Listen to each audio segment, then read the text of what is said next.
তো আল্লাহ বলেন ইন্নাকা কাদিহুন ইলা রাব্বিকা কাদহান ফামুলাকি। হে মানুষ, তুমি তোমার রবের কাছে পৌঁছা পর্যন্ত কঠোর পরিশ্রম করতে হবে, তারপরে তুমি তোমার রবের সাক্ষাৎ পাবে। তার মানে এই দুনিয়াটা হচ্ছে পরিশ্রমের জায়গা। প্রিয় ভাইরা, এখানে পরিশ্রম না করলে সফলতার দেখা মিলে না। বাঁচতে হলে, সারভাইভ করতে হলে, টিকে থাকতে হলে আপনাকে পরিশ্রম করতে হবে।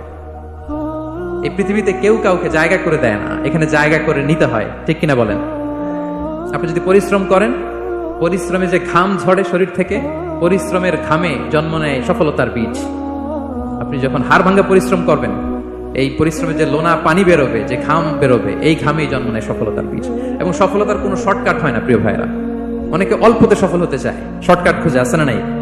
না, সফলতার জন্য আপনাকে লং কাটে যেতে হবে। ওখানে কোনো লিফট থাকে না, সিঁড়ি বেয়ে উঠতে হয়। অনেকে চায় যে সফলতার লিফটে উঠবো, সুইচ চাপবো, সাকসেসফুল ইন লাইফ। না, এত সহজ না, আপনাকে সিঁড়ি বেয়ে উঠতে হবে। তাহলে পরিশ্রমের কোনো বিকল্প নেই। এই দুনিয়াটা হচ্ছে পরিশ্রমের জায়গা, সংগ্রামের জায়গা। আপনি সফল হতে হলে আপনাকে পরিশ্রম করতে হবে, করতেই হবে। আর পরিশ্রমে কোনো লজ্জা নেই।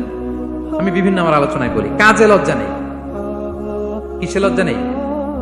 আওয়াজ করে বলুন সবাই। কাজে লজ্জা নেই। লজ্জা হচ্ছে অলসতায়, লজ্জা হচ্ছে হাত পাতায়, লজ্জা হচ্ছে অকর্মণ্যতায়। কাজে লজ্জা আছে? লজ্জা কিসে বলেন সবাই? লজ্জা হচ্ছে অলসতায়, অকর্মণ্যতায়। যারা কাজ না করে ফুটানি মারে, ওইটাতে লজ্জা। অনেকে আছে ফুটানি মারে, আছে না নাই?